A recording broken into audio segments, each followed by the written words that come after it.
इस वीडियो में दी गई जानकारी सामग्री गणना की प्रामाणिकता या विश्वसनीयता की गारंटी नहीं है।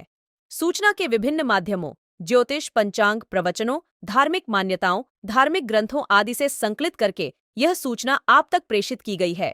हमारा उद्देश्य सिर्फ सूचना पहुंचाना है। पाठक या उपयोगकर्ता इसे सूचना समझकर ही ले।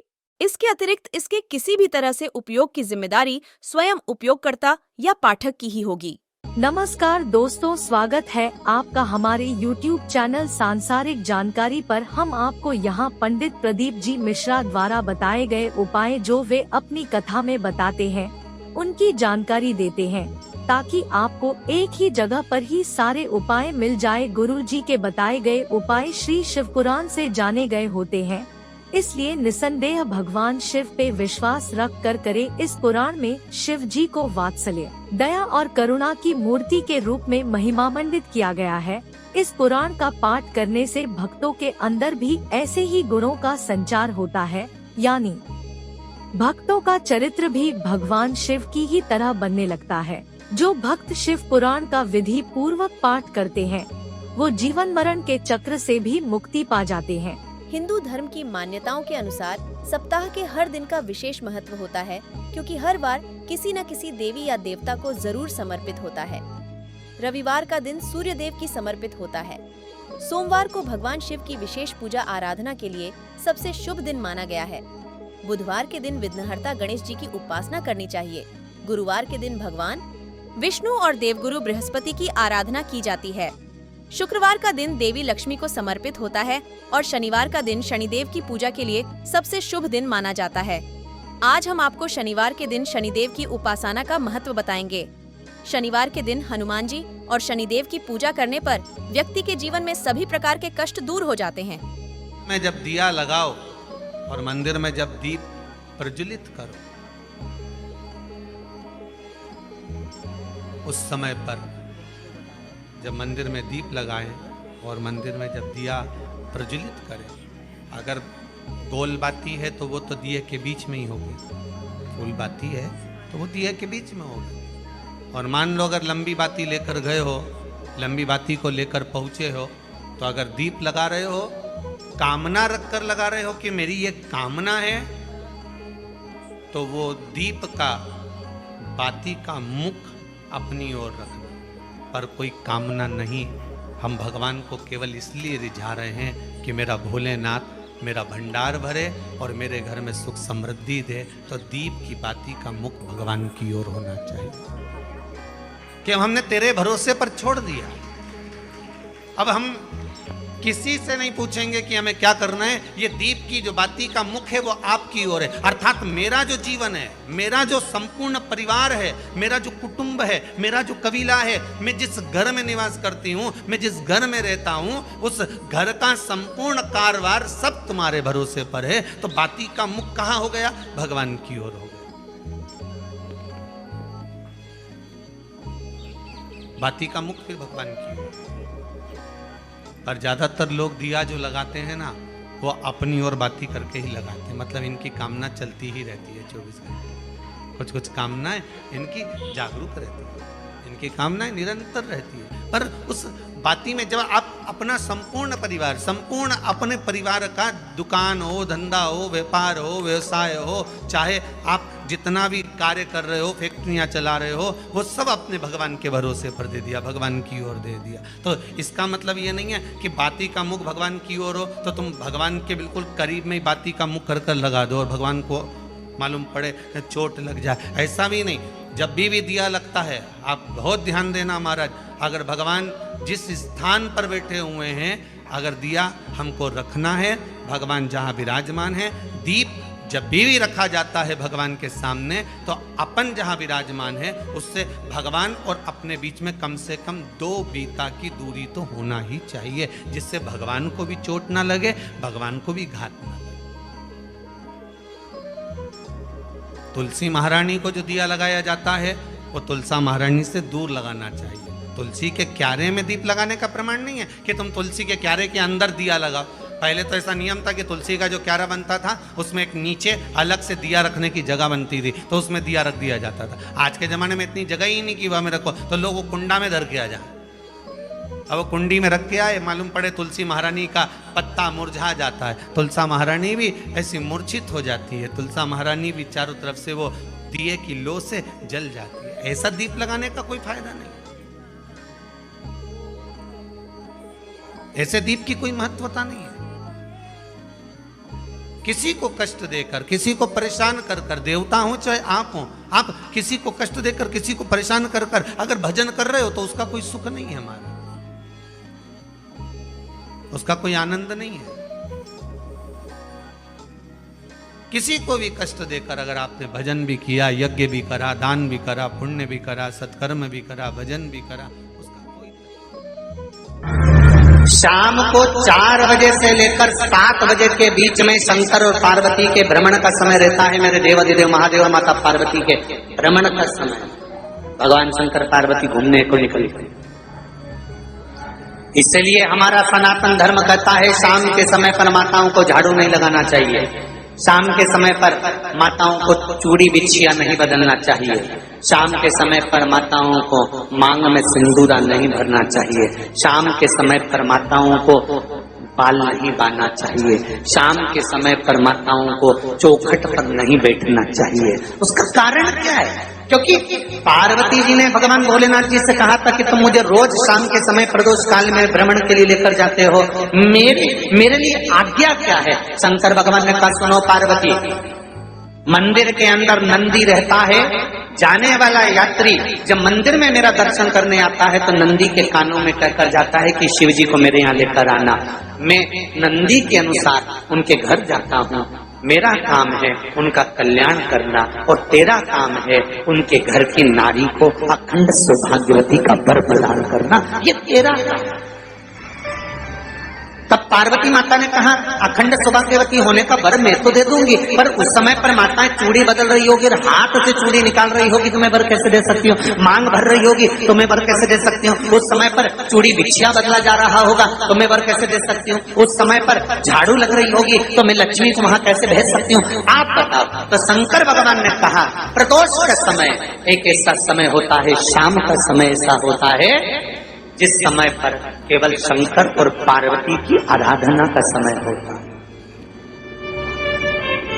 हम तो कई लोगों से कहते हैं अगर आपके यहाँ संपदा नहीं आ रही है, बहुत मेहनत कर रहे हो, फल नहीं मिल रहा, कहीं नौकरी, कहीं सर्विस या कहीं व्यापार या व्यवसाय में कहीं तकलीफ आ रही है, हम सबसे कहते हैं शाम का समय पकड़ लो, शंकर जी के मंदिर में दिया लगाना प्रारंभ करो। शिव मंदिर में अगर दिया नहीं लगा रहे हो तो बेलपत्री के पेड़ के नीचे दिया लगा, बेलपत्री और शंकर जी के मंदिर में दिया नहीं लगा रहा तो शंकर जी के मंदिर के बाहर चौखट पर दिया लगा।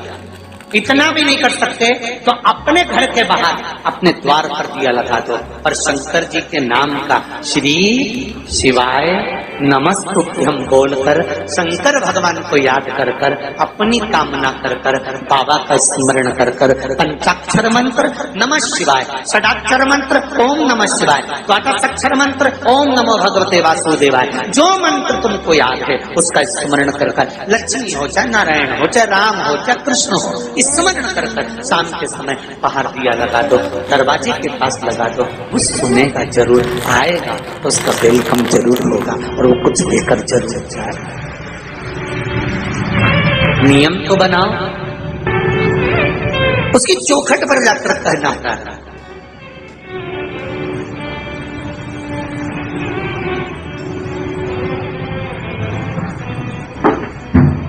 बृहस्पति महाराज ने कहा कि शाम का समय जो प्रदोष का समय होता है उस समय पर इंद्रदेव तुम शंकर जी की आराधना करो। शिव आराधना से शंकर जी जो मार्ग प्रशस्त करेंगे, शिव आराधना से जो शंकर जी कहेंगे वो तुम करना, ठीक है? आराधना करी बाबा भोलेनाथ जी।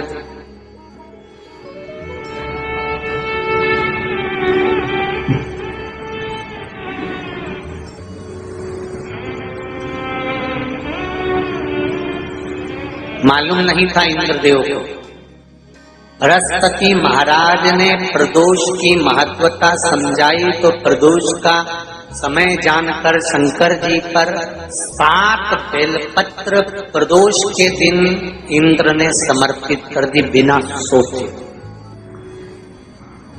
कितनी बेलपत्र? 7।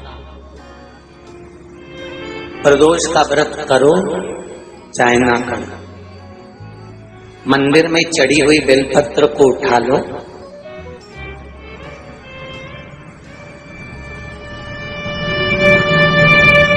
बेलपत्र का ब्रह्म कमल बना लो,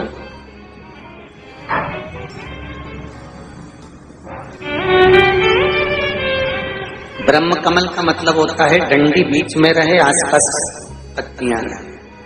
7 पत्ती का ब्रह्म कमल बनाकर, जैसे ये पत्तियां हैं एक जैसी रखी हुई हैं, तो इसको फैलाइए। 7 पत्ती को आपस में फैलाकर ब्रह्म कमल बनाए। प्रदोष का व्रत करें ना करें, जरूरी नहीं है कि वृक्ष से ही पत्ती लेकर आओगे तो ही शंकर जी को चढ़ाओगे। शिव जी पे से चढ़ी हुई उठाकर धोकर ब्रह्म कमल बनाकर बाबा से विनय कर कर, हे प्रभु आज मैं इस काम के लिए जा रहा हूँ, बाबा मेरा यह कार्य है, बोलकर श्री शिवाय नमस्तुभ्यं बोलकर शिवलिंग पर समर्पित कर। दिन भर के प्रदोष व्रत का फल बाबा एक बेलपत्री समर्पित करने पर ही प्रदान कर देता है। शिव प्रदोष व्रत कर रहे हो उससे बढ़कर कोई प्रसन्नता नहीं, पर नहीं कर रहे तो प्रदोष के दिन या 12 महीने शिवरात्रि आती है। श्री शिवाय नमस्तुभम, हर हर महादेव। कैसे हैं आप सभी लोग? आशा करती हूँ आप सभी बहुत अच्छे होंगे। देखिए, जो भी मेरे चैनल पर पहली भाई बहन पहली बार आए हैं वह मेरे चैनल को सब्सक्राइब कर लें। मेरी वीडियो कैसी लगती है कमेंट में हर हर महादेव लिखना ना भूलें। देखिए, आज का उपाय बहुत ही अच्छा उपाय बताया है। प्रदोष काल में अगर आप एक दीप अपने दरवाजे पर लगाते हैं तो धन का आपके यहाँ भंडार भर जाएगा, लक्ष्मी का आगमन होगा। कहते हैं प्रदोष काल में शिव पार्वती भ्रमण के लिए निकलते हैं, तो नंदी के कान में जाकर अगर आप मंदिर जाते हैं तो उनके कान में अवश्य कह के आएँ कि भ्रमण के लिए आप शिव जी और पार्वती को लेकर आते हैं प्रदोष काल में शाम के टाइम, तो हमारे यहाँ अवश्य लेके आएँ। तो ऐसे कान में कह के आना है नंदी के कान में, और आपको आना है घर। शाम को आपको एक दीप लगाना है, शाम को अपने दरवाजे के पास लंबी बाती का लगाना है घी का, और आपको प्रज्वलित करते समय यही बोलना है कि हे नंदी बाबा, आप शिव जी पार्वती को भ्रमण करने के लिए लेके आए हैं, तो हमारे यहाँ उनको लेकर अवश्य आएं। पृथ्वी पर प्रदोष काल में शिवरात्रि में एकादशी पर शिव पार्वती पृथ्वी पर भ्रमण के लिए आते हैं, तो इसलिए आपको दरवाजे पर एक घी का दीपक अवश्य ही लगाना चाहिए। इससे आपके यहाँ धन में बरकत होगी, आपके यहाँ धन संपदा खूब बढ़ेगी, कोई भी कष्ट बीमारी नहीं रहेंगी, आपके धन संपदा की जो भी कमी है वो कमी पूरी होगी। जिस व्यक्ति के यहाँ धन की बहुत कमी है, कष्ट बहुत ज़्यादा है, विपदा आ पड़ी है, समझ नहीं आ रहा है क्या करें, तो प्रदीप मिश्रा जी ने शिव पुराण में बता दिया है कि अगर आपके यहाँ ये सब परेशानियां हैं तो आप एक उपाय अवश्य कर लें। प्रदोष काल में एक दीपक अवश्य लगाएं। देखिए, अगर आप मंदिर नहीं जा सकते या आप शिवालय नहीं जा सकते, बेलपत्र के पेड़ के पास दीप नहीं लगा सकते, तो एक अपने दरवाजे पे अवश्य ही लगा दें। देखिए, वैसे बहुत ही शुभ उपाय बताया गया है कि बेलपत्र का पेड़ अगर आपको कहीं मिल जाए तो उस पर एक दीप प्रदोष काल में आप शाम के टाइम ज़रूर लगा कर आएँ। इससे आपके यहाँ जो भी धन की कमी है वो पूरी हो जाएगी, जो भी आपके यहाँ कष्ट है वो समाप्त हो जाएगा, आपकी जो भी मनोकामनाएं वो पूर्ण अवश्य ही हो जाएंगी। प्रदीप मिश्रा जी ने अपनी कथा में ये भी बताया है, उनका ही उपाय सुनकर मैं आपको बताने का प्रयास कर रही हूँ। जो भी व्यक्ति प्रदोष काल में शाम के टाइम मंदिर जाकर एक दीप लगाए, जो भी अपनी कामना है, कामना को जानकर आपको रखकर अगर दीप लगानी है तो वो लंबी बाती का दीप लगाते वक्त उसका मुख अपनी तरफ कर कर ही लगाएं। अगर कोई कामना नहीं है, वैसे ही आप शिव जी को रिझा रहे हैं, आपके यहाँ धन संपदा हमेशा रहे, आपके यहाँ सुख शांति बनी रहे, तो आप उस दीप का मुख शिव जी की तरफ कर दें। अगर आपकी कोई कामना है तो उस दीप का मुख अपनी तरफ लगाएं लंबी। तो दोस्तों, यहाँ पे हमारी वीडियो समाप्त हुई। उम्मीद करती हूँ हमारी ये जानकारी आपको जरूर पसंद आई होगी। हमारी वीडियो को लाइक जरूर करें और हमारे चैनल को सब्सक्राइब और शेयर करना ना भूले। जय श्री राम,